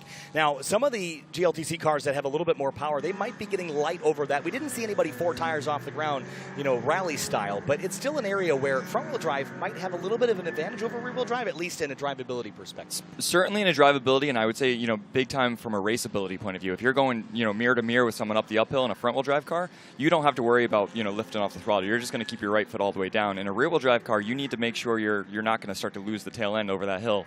So, if you're side by side and really pushing people around, that might be an advantage. So Tom O'Gorman sits on pole after being the fastest car yesterday. Let's roll through our starting lineup here for GLTC race number 2. Starting on row number 1, it's going to be Tom O'Gorman in the number 94 Honda S2000 from ASM. Robert Thorne rolls off in second in the number 180 from ASM on his outside. Row 2 is Eric Cattell in his beautiful 1992 Honda Civic. That's car number 82. Then Matt Waldbaum, recent winner from Mid-Ohio, starts 4th. Andy Smedegard, team owner at ASM, starts 5th, alongside Austin Hurdle, who had a phenomenal run in his 2013 Nissan Z yesterday. Row 4 is Ronnie Vidak in the number 1 1999 Acura Integra. That's an ex-Honda Challenge car. And Zach Lavoie rolls off in 8th in the number 42. Tyler Pappas starts 9th in the number 172. His BMW 330. DJ Alessandrini rolls off in Kevin Zoo's 243 Honda Civic in 10th. Dustin Barty for Acuity rolls off in 11th alongside Salil Shukla in a red Honda S2000 in 12th. Matan Rosenberg, the 18-year-old, rolls off 13th in a 95 Mazda MX-5. Eric Jensen in the LS Swap FRS starts in 14th. 15th place, Eric Thompson in a 1988 Toyota what's this? Celica. Thank you for that. He'll roll off in 15th place. Jacob Price rolls off 17th. Luke McGrew starts 18th in the number 7 Corvette. 19th place is Joshua Rubenstein in the number 159. Rob Gagliardo from FCP Euro will start in 20th in his 2011 Porsche Cayman, an ex-Grand Am ST car. He starts in P20. Don Luis starts in 21st in the number 363. Brian DeFries starts in 22nd in the number 898. Row 12, Stephen Coppola in the number 144 starts 23rd. Clayton Fitzpatrick 24th in his Chevrolet Corvette. Looks like Scott Giles will roll off in the 22 car, the 1988 CRX in 25th. Kevin Lero in his first GLTC event starts in 26th. Lisa Keys in the red EG Civic starts in 27th. And Michael Herzen in the 710 from FCP Euro starts in 30th. Eric Meadows and Charles-Andre Billadeux, the 2020 Ford Mustang EcoBoost, is our last row on the grid as the pace car pulls off, and we're going racing from Lime Rock Park. Race 2 at GridLife Circuit Legends wheel-to-wheel racing, power to weight. We're going green here at LRP. Late green flag, and now we're racing at Lime Rock Park. Here we go, Nate. All right, let's watch these guys go into turn 1. They're going to try to hook the inside. Looks like we're going to be too wide. Robert Thorne on the outside now. O'Gorman tucks it in tight. Cattell watching the two battle for the lead. Can Thorne keep overlap at the exit at 2? He cannot. Has to tuck in for the left-hander. Waldbaum to the inside of his team owner, Andy Smedegard, behind him. Thorne still putting pressure on O'Gorman up front. Clayton Fitzpatrick dipped a tire off at the exit at 2. He kept the car on the road, though, so we'll continue. Still some battles mid-pack and further down as O'Gorman leads onto the no-name straight. More dust in the background. That's the Celica kicking up the dirt. I don't know. Eric's looking pretty racy there. He's right up on the back of Thorne right now. They had a great battle yesterday. Dust up from Andy Smedegard running in 5th. But O'Gorman's, again, growing that lead 3 to 4 car lengths already. The battle for yesterday was for second, but that 99 Integra is right behind. Vidocq in the 1 is in the mix. He was a top 5 car yesterday. Yeah, if I'm Eric right now, I'm looking through Thorne, trying to see where my leader is and trying to stay with them as close as possible. Looks like everyone up in the front 5 is pretty tucked together, so this is going to be a good race. Looks like that front assembly on O'Gorman's car is not wobbling around. There is one car stuck at the exit of turn 1. It's kind of a bad spot for it, but it's in the runoff, so he might be able to get away with a local yellow. But the challenge is, that's a 363 of Don Louis, by the way. The challenge is, if there's a local yellow there, where do you pass around Lime Rock Park? Yes, turn 1 is definitely the #1 passing zone around here, and you have to set it up on the downhill. So that's definitely going to be getting with people's minds. And you know, for the guys further back, we may have some drivers slowing down when they see that yellow, so that, you know, and they're not going to be able to pass. So that may be a little frustrating to try to work up through the field. Austin Hurdle defending from Zach Lavoie. His mom is watching at home, so hi to Zach's mom. We were chatting the other day. He bought me Mexican the other day. We were having a chat about that, but he continues to battle Austin Hurdle for position. Luke McGrew is in the mix as well. Had a serpentine belt come off the car yesterday. He went to an auto shop, got a replacement. He's back on track. Full course yellow here in GLTC Race 2 to retrieve the stricken 363. That's actually Nick Zhang in the car down there at turn 1. Yeah, there's another one. 2 cars off. Yep. And that looks like Rob Gagliardo potentially in the Porsche Cayman ST car.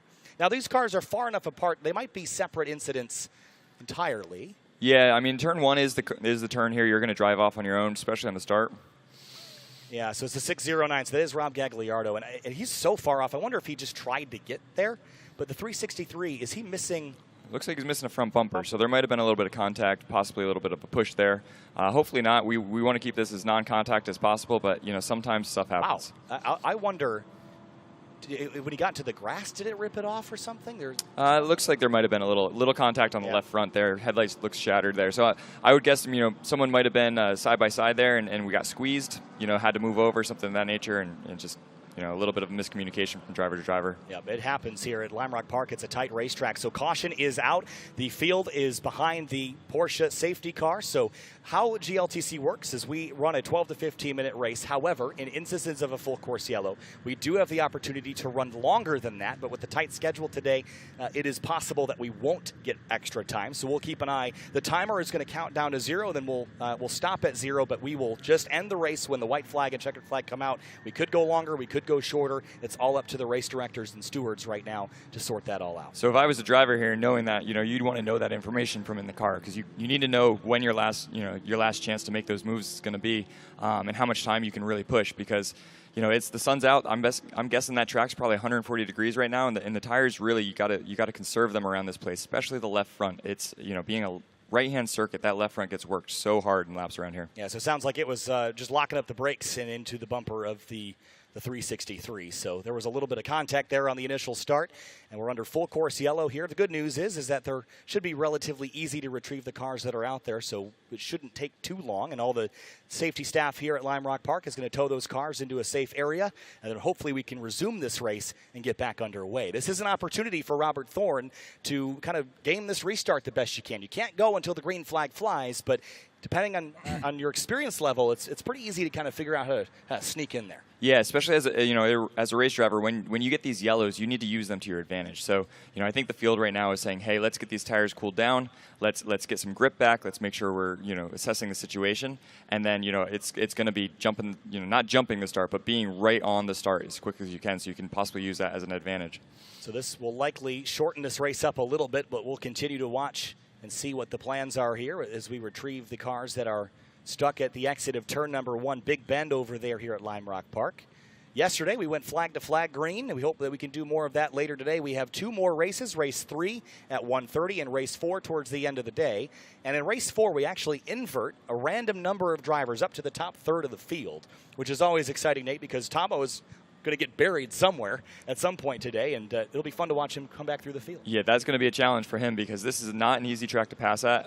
You know, especially, you know, with all the corners, it's a relentless track. You're basically turn to turn. You know, I often say by the time you exit a corner, check your mirrors, know your surroundings, you're braking for the next corner. And as a driver, that's going to be challenging to kind of work through the field and make sure you trust everyone that you're around. How about DJ Alessandrini, by the way, in the 243, driving Kevin Zoo's 8th-gen Honda Civic up to 10th place. Alessandrini hasn't run with us since Road America last season. He was involved in a collision in the final race of the season and damaged the left rear of his car, and he has not been back in competition with us until today. So glad to have DJ back with us. Looks like Rob is rolling there. Yeah, it looks like both cars moved on their own power. That's really good to see. You know, a little bit of contact's not what we want to see, but if there is contact, we want to see it end with the drivers back on the track on their own power. Yeah, the good news is I didn't see any damage on this car. I imagine there has to be a little bit somewhere, but there's a little that bit. left rear. It looks like, yeah, you got tagged a little bit in the, the right rear. Yep. Well, looks like it's not going to be too bad, just maybe some bumper clips and things and maybe the structure behind, but that's an old Grand Am ST car. Yeah, that's an old ST car. It was built by Next Level, which is actually the Bimmer World offshoot. So, you know, we're friends over at Bimmer World. James Clay, those are great guys, and you know, they've been in the IMSA game and in the racing game for a long time, back when it was really home-built cars, very similar to GLTC, and that car was a car that they built in their shop. It's really cool. I actually had the opportunity to drive it yesterday. It's a really fun car. You know, it slides in nice. You know, mid-engine was something kind of new to GLTC, so you know, kind of all that rear weight allows you to trail the brakes in and slide the car into the corners really nicely. So it looks like Nick Zhang is going to bring that Honda Civic down to pit lane, and front bumper assembly is missing off of that car, but the suspension looks pretty straight. That's good news. Sometimes the more expensive stuff can be when you break suspension and brakes and that sort of stuff. Yeah, absolutely. If you're going to have contact, try to keep it as square as possible. You know, bumper to bumper, usually the cars survive pretty nicely. So we should get a chance to go racing again here in GLTC race number 2 now that the cars have been extracted. And a big thanks to the Lime Rock Park extraction crew to just get those cars off the road as quickly as possible. If you're watching at home and you see that timer ticking down, doesn't necessarily mean that the race is going to end in 4 minutes and 30 seconds. We can run longer than that, so just keep an eye out. Wait for that white flag. That will signify our final lap. It is not necessarily tied to the time remaining in the race on the timing and scoring. And there's a white flag for slow-moving vehicle, so that is not a last lap indicator. That's you know, that's always an interesting one. There's so many different kinds of flags we could have, and white flag means slow-moving vehicle and last lap. Yes, there's a lot of different things, especially in the racing world of, you know, what happens during a race. But you know, these guys, I think, looks like they're lining up. They're going to get ready for a restart pretty soon. So you know, what you want to do is get as close to the guy in front of you, because you don't want to give up any space. You know, you really want to be as close as you possibly can, and obviously going into turn 1 is going to be an exciting part of this race. So the hazards are still on the pace car. I think we might go one more lap behind the safety car at the moment here. And Tomo and Robert Thorne and Andy Smedegaard keeping their tires gripped up and warm. Ronnie Vidok in the number 1 Integra also weaving around to keep some heat in his tires. And this is a Honda Challenge car, that silver Integra in the background. You didn't have to make a whole lot of changes to make it fit in GLTC. And that's kind of the beauty. This is a great power-to-weight area where a lot of cars can be pretty competitive. You know, V8's detuned, V6 is detuned. 4 cylinders that are high power, K24s, K20s in particular, do very, very well. But we've seen a variety of engine layouts here and drivetrain layouts. We've seen a couple all-wheel drive cars even. We have not yet seen an all-wheel drive car in a rainy session, which is something I really want to see. Yeah, that would be very exciting, especially around here. I mean, that uphill would be a blast in an all-wheel drive car in the rain. But yeah, it looks like everyone's starting to get antsy, get ready for this restart. So warming the tires, scrubbing any debris that might have gotten on them. It's going to be an exciting restart. So we typically have a pace car light atop the pace car, but because that Porsche probably has a carbon roof, our magnetized lights are not going to stick to it, so they're just using the hazard lights. When those hazard lights stop flashing, that will signify that we're returning to green, and we'll likely get, I would guess, 3 to 5 laps of racing. It looks like those lights are out. Yeah, so Tom O'Gorman is getting set for a restart here, defending from Robert Thorne, who has 1 race win on the season. O'Gorman has 16. So it is definitely against the juggernaut of the series that Thorne has to deal with here on this restart. Yeah, he was giving Coutinho a really hard time in the race 1, right on his bumper for most of the race, and you know, Eric was able to hold him off. But you know, it's good to see, you know, drivers charging really hard through the field and really trying to get going. Pace car lights are off for restarting here. GRIDLIFE Touring Cup race number 2 back underway in just a moment. The Porsche pace car dives to the pit lane entry and waiting now for the green flag to fly. O'Gorman defensive on driver's right. Thorne behind him following in his tire tracks. And there's the green flag. We're racing again in GLTC at Lime Rock Park. A very slow-paced restart. Here comes Catil to the outside of Robert Thorne towards turn 1. Here he comes around the outside for second place. And look at Smedegaard to the inside now of Catil as Catil left the door open, and the 212 is going to sneak on through and try to battle him for third. Yeah, Eric's able to hold him off here. Hopefully clear him a little bit in the left-hander here. Still side by side for P3. Smedegaard washes out wide. Catil is going to tuck in tight for turn 4. Look at Zach Lavoie drifting out wide now as they head up onto the no-name straight. O'Gorman, Thorne, Catil, Smedegaard, Waldbaum. They stay line astern. Ronnie Paddock in the number 1 sits just behind outside of the top 5. Austin Hurdle is there as well. But Catil is tracking Thorne down through turn 5 and 6. Yeah, this is going to be an exciting race. He's definitely on pace right here. Look at that. Look at that run he has him right now. If he can use this down the downhill, he might get a run going into turn 1 again. Down towards turn 7, the downhill under compression. Catil following Thorne. Thorne washes out. Here comes Catil. Thorne's in the dirt. Catil and Thorne side by side for the race. The second place position, and Catil's got him. Catil's got second place as they drag race towards 1. And here comes Smedegaard now to the inside of Thorne. Still door-to-door now for 3rd. Thorne dropped 1 spot, now 2. Smedegaard advances to 3rd place, Catil to 2nd, and Waldbaum watching all of it out the windshield, and he wants to move up into 4th or maybe 3rd. It looks like Eric has his sights on Tom right now. He's trying to track him down, see how this folds. Waldbaum, Vidocq, Hurdle.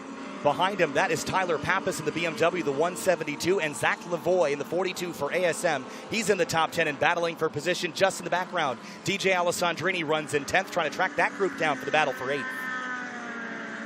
Yeah, one of the benefits of the series is just the variety of cars. It's great to see these Hondas and these BMWs and Porsches all running against each other. A lot of these cars had a life somewhere else, and it's really great to see them come back here and you know, compete with something like Eric's car, which is a home-built, you know, masterpiece. So it's really awesome to see. Thorne under pressure. Here comes Waldbaum now. Thorne continues to drop down. Vidocq pops out of line. Drag race now for 5th as the 1 car drops back in the slipstream. Hurdle watching it out the windshield. Great battle now for 4th place as they all head into turn 1. Waldbaum to the inside of the 180. Now battling him for 4th place. They almost touch. The 90 to the inside. Tires on the curb. Still door-to-door as they head to turn 3, the left-hander. And Thorne's going to try to hold him off in the left-hander. It looks like he's got it. Vidocq to the inside of Waldbaum now, through the left-hander, still door-to-door now as they hit turn 4. Waldbaum's got preferred line. Vidocq's going to get out into the marbles, and here comes Hurdle now. Drag racing, a 370 versus an Acura Integra towards the uphill. Yeah, it just shows how close these guys are. You one offline move, and you're losing 3 positions. It's really great to see. Side by side through the uphill now. Vidocq recompletes the pass. Hurdle drops in line behind him. Here comes Tyler Pappas. He thought about it, but thought better of it. Zach Lavoie now right behind, sees those 2 scrapping. He wants a part of that fight. All now for 8th place as they head down the downhill. And there's the white flag waving. 1 lap to go. O'Gorman's taking it. Catil runs 2nd. Smedegaard closing, but Vidocq, Waldbaum, Thorne, Hurdle, and Lavoie all battling. Big defensive move from Alessandrini in the background as he tries to hold off the 11th place runner right now. That's Matan Rosenberg in the red Miata as they hit the big bend. Great battles for position all through the field. And look at Dustin Barty and Eric Jensen. Honda Civic versus LSF. Russ Barty off course at Big Bend. Nice save there. Kept it back on track. Good heads-up driving from the guys around him. Luke McGrew took advantage of that and slotted into position. Matan all over Alessandrini in the left-hander. Now back into turn 4. Alessandrini leads Matan Rosenberg. This is the battle for the top 10 in GLTC. It's great to see these battles even further back because you know these guys are going to be working on the cars and tweaking them and getting better as drivers, and they're going to be running up front pretty soon. Alessandrini, I think he's held him off for now. Rosenberg's got more battles from Shukla behind as they come down the hill for the final time. Tom O'Gorman, for the 17th time this season, will pick up the checkered flag. Distance is Catil. Eric Catil battled for 2nd. He got it. 2 for 2. 2nd place is for Catil this weekend. Smedegaard 3rd. Thorne dropped to 4th. Then Waldbaum, Vidocq, Hurdle, Pappas, Lavoie, and Alessandrini, a top 10 runner again in GLTC. Rosenberg, and then right behind him, that is Eric Thompson in that 88 Celica. Great run for Thompson in the 165. Yeah, that's awesome. Like I said, it's great to see the guys, you know, fighting further back because we know, you know, a little bit of tweaks, a little bit of more chassis setup, understanding the car a little bit better. Those guys are going to be running up front shortly, and this is going to be a really good battle for the lead. Well, that was fantastic stuff. I know it was shortened up a little bit, but what a great race we had all through the field once the race restarted. Catil, Smedegaard, Thorne, Waldbaum, really 2nd through 11th was a heck of a scrap there, Nate. Oh, it was great. Yeah, it was great racing, and honestly, you know, heads-up driving, even with a little bit of contact there, you know, this was really great driving, you know, and it's good to see such a grassroots series like this starting to, like, blossom and grow into something so good. Well, let's have a look at our race results here as we watch Catil go up next to O'Gorman. Those two battled in the past. They continue to do so. Tom O'Gorman gets it done again for the 17th time this season. He'll gain another 3% extra weight for winning his second race of the weekend. Eric Attil, Smedegard, Thorne, Waldbaum, your top 5. Alessandrini with that great top 10. And then Matan Rosenberg, Eric Thompson. Great results for those two, battling in cars that are usually outgunned at tracks that we typically go to. Lime Rock playing into their hands. Absolutely, yeah. Having a low horsepower doesn't affect you as much here. So maybe you're not optimized to the 10th of the rules, but you feel like you're a confident driver. This is a place that you're going to shine. Clayton Fitzpatrick rebounded from that big off he had at Big Bend early in the race, back up to 24th. Lisa Keys 27th. Scott Giles in 28th, and then Nick Zhang and Rob Gagliardo are the cars that tangled down at turn 1. Hoping the damage is minimal, just body work, hopefully. Yeah, we're going to hope we see these guys come out for race 3. We have some time to kind of go back to Paddock and fix the cars, so hopefully that's going to happen. Hopefully these guys shook hands afterwards, and we'll see them back on the track. I hope that's the case. That's the way we do it here in GRIDLIFE Touring Cup. That's going to do it for now. We'll take a very short break. We'll be back for Track Battle Group A in just a few minutes. We'll be right back with GRIDLIFE Live.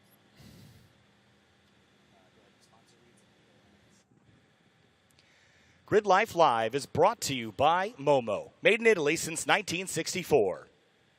And by FCP Euro. Every part you buy is guaranteed for life. And by eBay Motors. Let's ride. GRIDLIFE Circuit Legends is brought to you by Falcon Tires. The Falcon Azenis RT660 is the official tire of Club TR. And by Pilot Transport, the official logistics partner of GRIDLIFE Circuit Legends.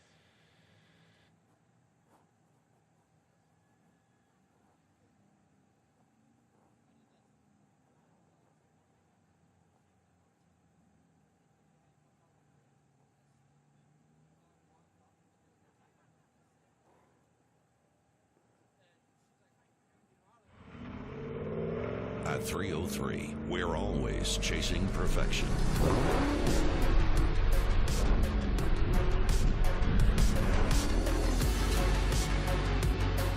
Protect your ride with graphene nanospray coating.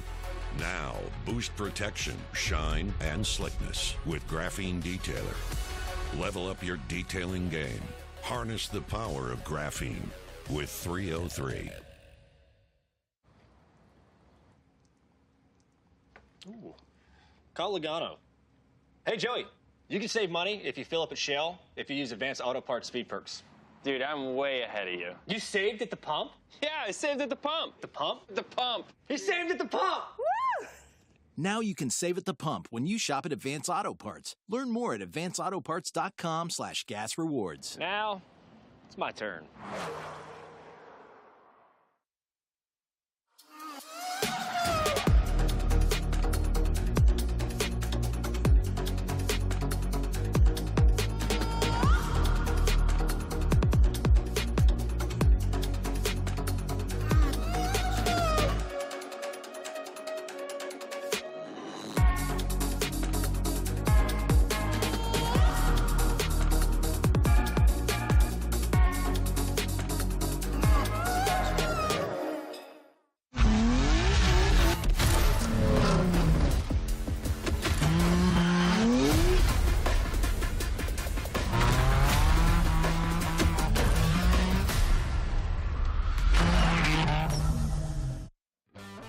The more power you have, the more grip you have, the more you push the limits, the more stopping power you need. Get race-proven technology. Hawk Performance.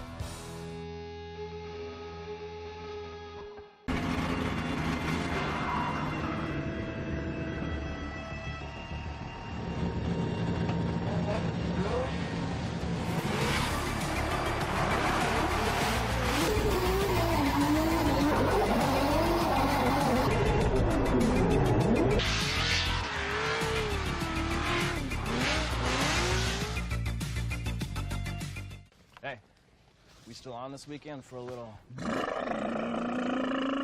know it. I'm in desperate need of some... What about you, Jim? No, my sister's getting... Ya dun da da. The wedding. She's getting married, so. When adventure calls, make sure you're ready to answer. Stable 360 ethanol treatment is specifically formulated for year-round use, so your engines will be ready when you are. Ready, willing, stable.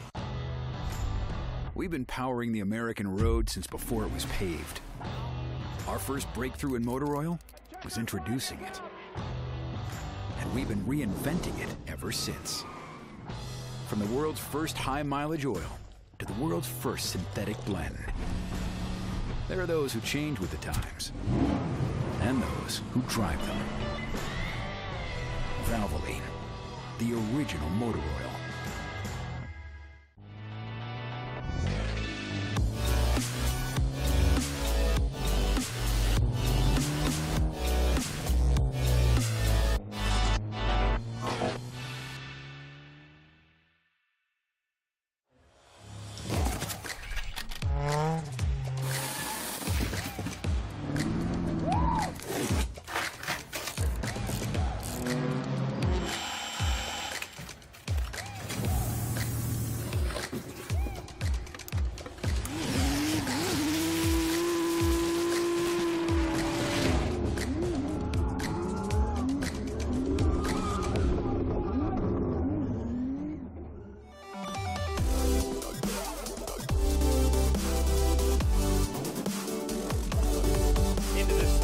For Ferris Cartoony, 183, and sets a blistering new track record.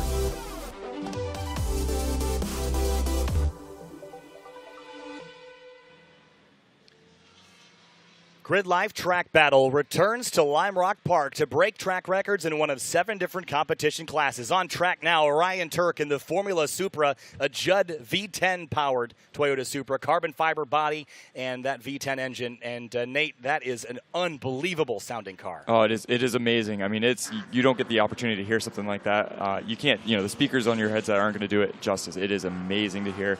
I know Ryan is a little bit concerned about how much time he's putting on the engine. Those engines are built like a clock right at the edge, and the time you put on that engine is going to definitely take away from it. So he's really trying to get those laps in early. Wow, look at the compression of the nose into turn 1 as he slammed the nose on the ground on the binders, and it's really well sorted. It's much better sorted than it was a couple weeks ago or a couple months ago at Gingerman Raceway. They were still kind of sorting it out, but it's moving around a lot more naturally now, and Ryan's getting comfortable with it. But man, the sound, you can never get over it. Hearing it in person, it's unbelievable.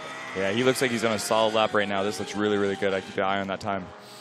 Jackie Ding's just ahead in a street-modified class Toyota Supra, and look how fast Turk is catching him here. Up over the crest, you see the shadow separate. Yeah, there was some. Yeah, that was a little bit airborne. Jackie getting out of the way. That's really, heads-up driving right there by Jackie. Yeah, Jackie's usually the one making everyone else move over, but in this particular instance, this car is really, really quick. Let's see this lap. I'm excited to see what this lap time is. Across the line for Ryan Turk in the Formula Supra, and what lap time is he going to run? In the unlimited car, it is a 52.261. That is quick. Wow, that's real quick. That's that's real fast. That's if you're doing anything in the low 50s here, you're fast. That was 2 seconds faster than he did in the previous session. He's on a cool down now. Here comes Jackie Ding in the street modified PhD Racing Toyota Supra. This car makes north of 600 horsepower in its kill mode.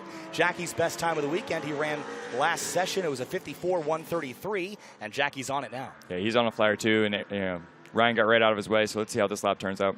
Whoa, oh, look at that air. Out, yeah. Straighten the wheel over the hill. He was actually talking with Michael Herzen this morning about how to go over the hill and how to attack turn 3. We'll see what he's learned and how he can apply it down into turn 7 at the downhill now. Yeah, if you can hold it together here, a little bit of a slide out, a little wiggle. That's going to cost him a little bit. That was a wild wiggle. But here comes Jackie Ding across the line. Lap time up on the board, 54.841. And that is 7/10 slower than his lap this morning. The track temperature is rising a little bit. How much do you think that'll affect time? Yeah, it's definitely gonna matter here. I mean, this track's gonna get hot, and your left front tire is gonna get super, super hot. Left rear tire is gonna get really hot. This is, almost like a circle track, and I think you're really gonna have to do a cool down and then try to charge again. So I'm not sure what Jackie's gonna do.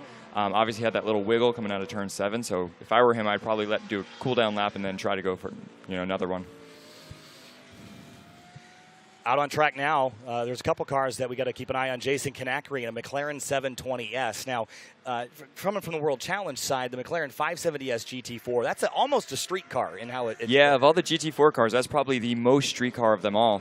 So yeah, it's really cool to see it out here and you know, pretty close to what we see on the racetrack, just with some extra safety equipment and some different brakes. Yeah, so Jason normally brings a 570. This is the 720S, though. Active aero, it's a little lighter, a couple hundred extra horsepower. This thing is flying. Yeah, that's going to matter around here. And up over the crest, this is a street-modified class car.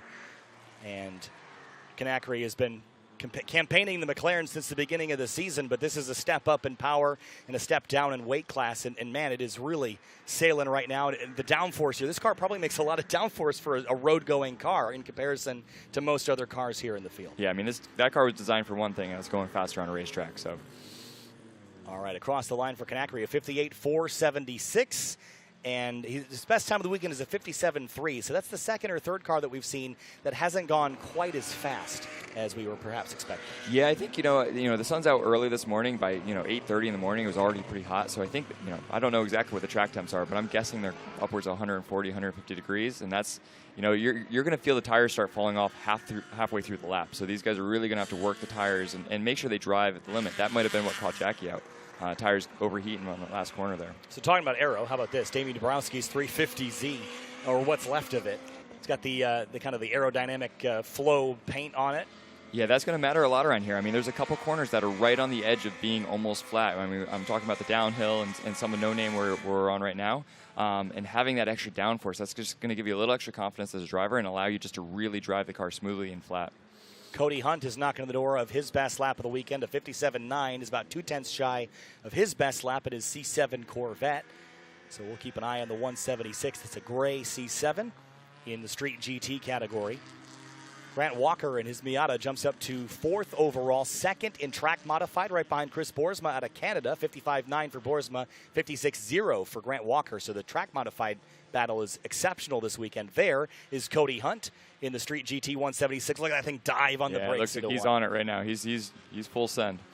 So this is a C7 Grand Sport, I believe, which is the Z06 body package with the normal 460 horsepower naturally aspirated V8.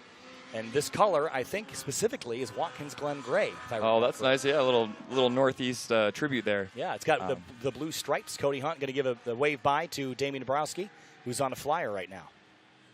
But yeah, I think the C7 Corvette is another great performance platform.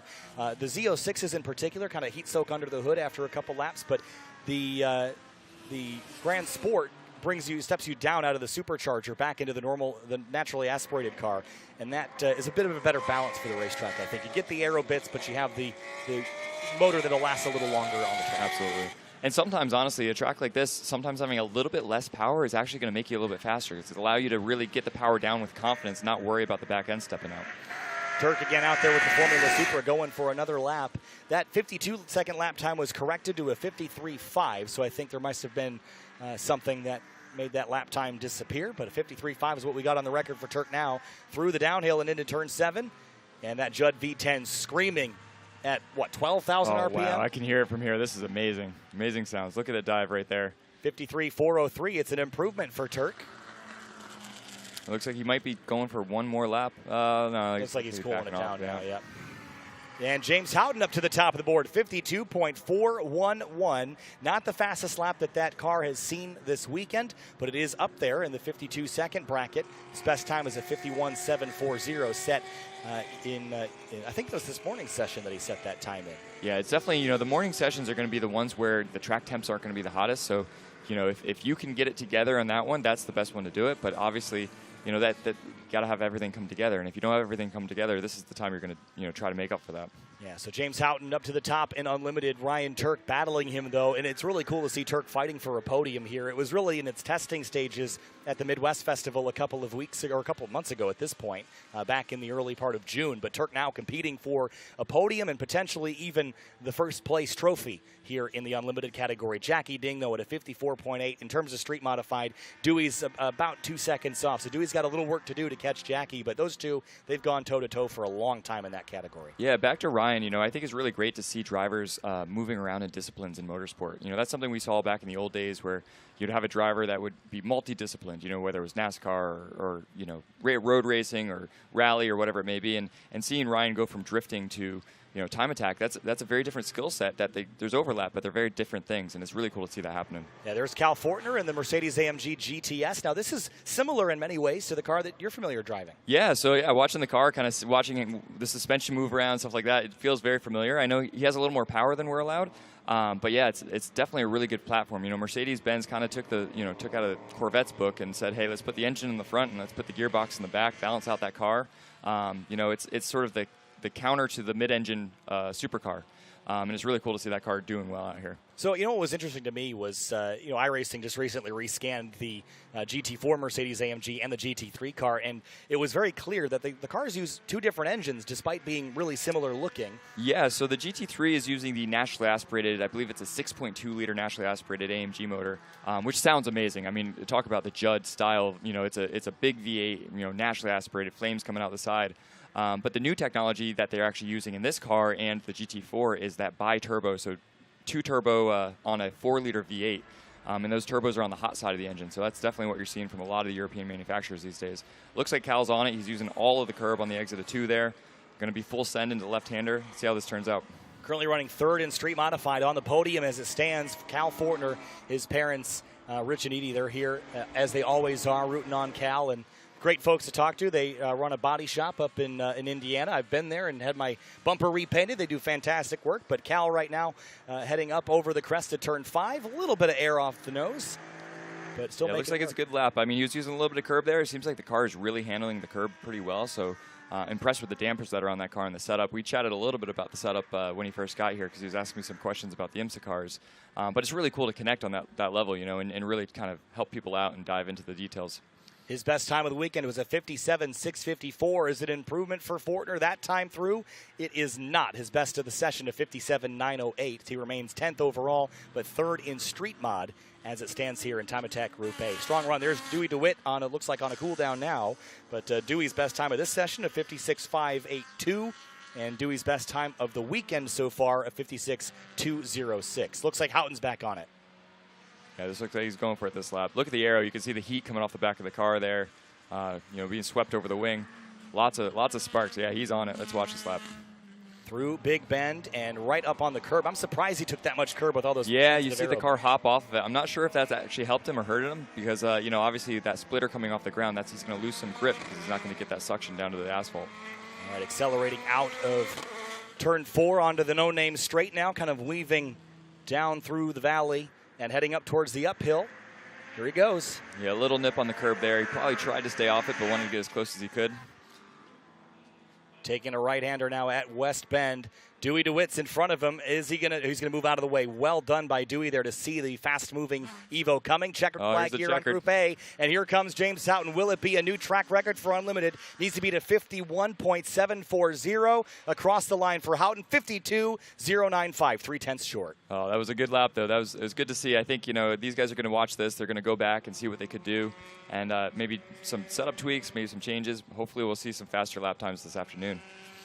Well, with that checkered flag on Time Attack Group A, unbelievable run there by Houghton, Turk, Ding, Dabrowski, Boersma, and all the drivers at the pointy end of their class. Cody Hunt and look at Luca. They're only separated by 0.04 of a second right now in this session. That's their Street GT battle. We'll follow that a little bit later today in our final Time Attack session this afternoon. That's going to do it for us for now. We're going to check back in with a full coverage of more track battle later today. For now, we're going to step away. We'll be back with you for the next session, which I believe is going to be Drift, which will be at 12:40, so about an hour and 10 minutes. We'll see you again on Grid Life Live from Grid Life Circuit Legends Festival. Kyle Heyer with Nate Vincent. We'll see you later.